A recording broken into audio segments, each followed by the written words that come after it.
Bonsoir chers internautes, bienvenue sur Arizona Monde.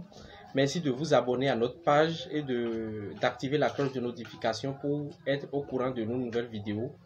Nous allons parler aujourd'hui de l'Abrus precatorius. C'est la liane réglisse en français. C'est aussi appelé haricot paternoster. En fond, on l'appelle le dindincomadin ou bien le vivicanon. En Yoruba, on l'appelle le dogbo. Et en créole, on l'appelle zie crabe. Ça veut dire l'œil de crabe. C'est une plante de la famille des Fabacées, de l'ordre des Fabales. C'est une liane grimpante à feuilles caduques. Nous allons décrire un peu sa composition. C'est une plante qui renferme beaucoup d'alcaloïdes, des tannins, des flavones, des coumarines, des saponines, des stérols, des triterpènes et des composés réducteurs. En matière de vertu de cette plante, on peut citer la blénorragie, la fièvre, les toux, les hépatites. C'est une plante qui est aussi galactogogue ou galactogène. Ça entre dans des compositions pour le traitement du diabète, surtout de type 2.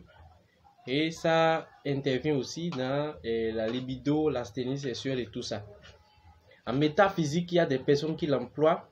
Quelle spiritualité, cette plante ajoutée au Scoparia dulcis, qui est aussi un vivi, c'est le vivi téton, ajoutée au miel permet de faire exaucer des vœux.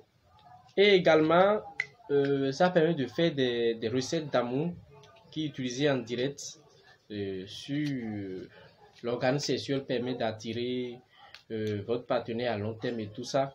Donc, nous allons déballer maintenant les vrais détails sur la plante. Pourquoi nous avons choisi de faire une vidéo sur cette plante? C'est parce que il y a des recettes aujourd'hui de protection, on vous dit un peu partout, d'avaler des graines de la plante.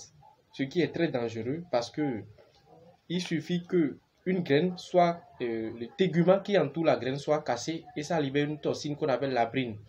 L'abrine est une toxine qui est un peu voisine de, comment on appelle, la ricine. Les graines de l'Abrus precatorius sont fortement toxiques et quand on vous donne des recettes médico-magiques, on vous dit d'avaler 7 ou 9 pour la protection, vous risquez gros parce qu'il suffit que le tégument qui entoure la graine soit dégradé ou que l'abrine qui est la toxine, c'est une glycoprotéine semblable à la ricine qui pourrait se libérer simplement dans l'organisme et créer beaucoup de dégâts.